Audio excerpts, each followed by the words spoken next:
Welcome to the debate.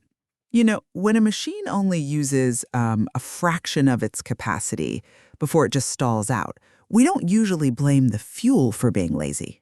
Right, no, you look at the engine itself. Exactly. We look at the architecture, we check the valves, the timing belt. We treat it as an engineering failure. But when we look at a modern welfare state, specifically the current economic stagnation in Sweden, we tend to, we abandon engineering for ideology. Yeah, we just argue endlessly over who deserves what rather than actually fixing the structural bottlenecks. Right. And today, we're looking at a radical blueprint that tries to completely change that approach. It's the political and economic framework proposed by Sweden's newly founded Samlade Demokrater, or United Democrats, and its founder, Christina Jerf. It really is a fascinating proposal, honestly, because they're essentially treating the entire nation as a systems engineering project. So the core question we are looking at is, can a 24-hour automated four-shift economy actually save the modern welfare state? Or is this hyper-efficient model, just an engineering pipe dream that ignores how actual institutions work? Well, I'm going to argue that this model is a necessary structural evolution. It treats the state as a stabilizing, load-balancing mechanism that widens the tax base and cures the stagnation of the current system. And I'll be taking the position that while the math is incredibly elegant on paper, you can't just engineer human society like a power grid. Relying on zero-tax night shifts and algorithmic welfare, it really underestimates the messy, practical reality of human friction. Let's start with the math then, because the core diagnosis from Samlade Demokrater is, it's hard to argue with. Sweden has a massive, concentrated tax-based problem. The employment numbers, yeah. Exactly.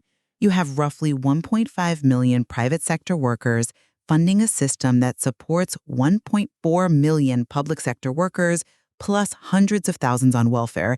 It's totally top-heavy. So their solution is what they call the 24-hour motor. Breaking the day into 4 6-hour shifts, right? Right, a 4-shift production model.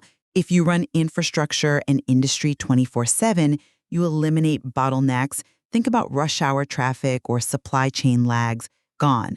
But the real genius here is the incentive. It's voluntary night work with a 0% or drastically reduced income tax. Oh, wow. 0%? Yeah. It makes working the night block incredibly lucrative for the individual.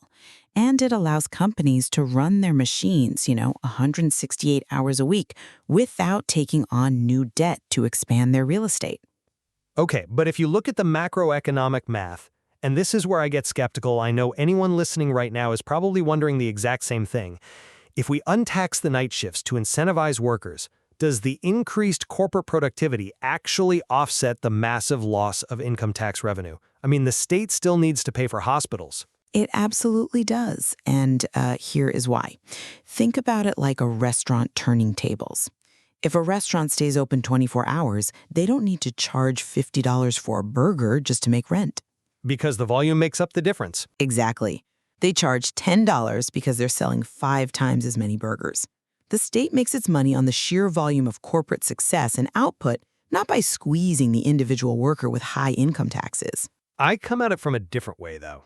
I hear the logic in the volume argument, but societal rhythms like family life, civic engagement, they can't simply be engineered into 6-hour blocks. Untaxed night shifts only work if people actually show up, right? And what happens when someone is between these shifts? Because this system's efficiency relies heavily on its safety net functioning just as smoothly. I see why you think that, but let me give you a different perspective. They don't just leave people hanging between shifts. That's where their welfare model comes in. They propose replacing manual, bureaucratic welfare processing with a mathematically verified automated system. Meaning no human caseworkers? Only for appeals or anomalies. Otherwise, it provides immediate liquidity without administrative delays. And to prevent what we call the participation trap, where people get stuck on welfare because taking a short-term job would disrupt their benefits, they introduce this concept of day jobs. Ah, the liquidity bridge. Right. Citizens can earn legal, immediate daily income without long-term commitments. It directly reduces reliance on state welfare. And because economic needs are met in real time, it naturally drives down crime. They even want to extend this to higher education, paying students a salary. So education is a systemic investment, not some stressful debt trap. Hold on, I'm struggling to visualize this playing out smoothly.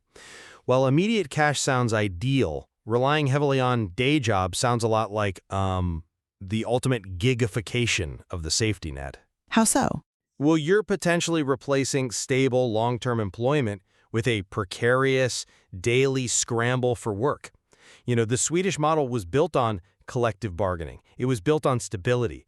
A fluid daily labor market might get someone cash for a Tuesday afternoon shift, but it totally bypasses the structures that ensure worker protection. People aren't robots who can just instantly pivot to whatever module of the economy needs them that day. I completely agree. It sounds jarring if you look at it through the lens of our current corporate structure. But the Samlade Demokrater model restructures how businesses actually hire. Instead of handing out government subsidies to startups, they propose structured market access. Meaning established companies are pushed to hire these smaller actors? Yes, exactly. Big companies are incentivized to carve out pieces of their production or service needs and hand them to new solo entrepreneurs. So instead of a startup surviving on a state grant, they get a verifiable performance record and actual market income. It broadens the economic base so big companies share the market rather than holding the entire tax burden. That's a compelling argument, but have you considered the sheer scale of that transition? We just mentioned Sweden has 1.4 million public sector workers. If you digitize and automate their administrative jobs, you can't just tell a 50-year-old lifetime bureaucrat, hey, congratulations, you're now a solo entrepreneur competing in a hyperdynamic private market. I mean, that is a recipe for massive societal friction. It is a huge shift, definitely. But the model doesn't propose a cliff edge, It's a recalibration. The system selectively introduces the four-shift model where demand for 24-hour operation is highest first. But to your point about friction, a lot of that anxiety comes from the sheer cost of living, right? You need stability to pay rent, which is exactly why this model tries to completely upend housing with portable capital. Right, the portable capital concept. I have to admit, this is where I get a bit lost in the mechanics. They claim the rent-to-own model turns rent into amortization. But rent is usually just money out the window. How does me paying a landlord suddenly build equity for me? Think of it like a geographic 401k that acts as a deposit. Right now, if you rent, you build zero wealth. Under this model, a portion of your rent functions as a personal amortization. If you take care of the apartment, that capital acts as an automatic deposit, protecting the landlord from risk. But the key is that it's personal. If you move to a new city for one of those new entrepreneurial jobs, that capital moves with you. It entirely eliminates the lock-in effect of municipal housing queues. So it removes the friction of moving for work. Exactly. It empowers the citizen as a sovereign actor. Combine that with localized energy, solar, wind, water at the household level, and citizens become self-reliant nodes. They become resilient against geopolitical shocks or energy monopolies. The state coordinates equilibrium rather than enforcing a rigid hierarchy. I can definitely see the deep appeal of a distributed republic where citizens are self-reliant nodes. It offers incredible resilience. But while treating a nation strictly as a cybernetic power grid ignores something fundamental. A power grid operates on predictable physics. Human societies require qualitative judgment to manage irrational behaviors. Algorithms in 6-hour blocks, no matter how perfectly mathematically balanced, they can't fully replace the human element of political governance.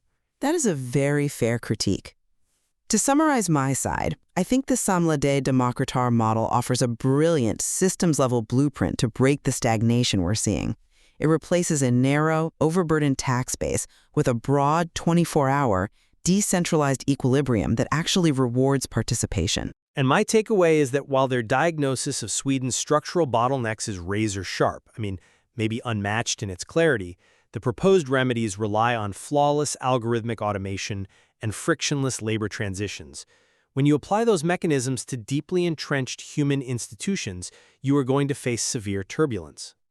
Well, we definitely agree that the current economic architecture is unsustainable. A system propped up by a few large corporations and a massive public sector is running out of track. Absolutely. We just disagree on whether an engineering mindset can smoothly override traditional political governance. There is immense value in viewing a nation's economy through the lens of structural engineering rather than pure ideology.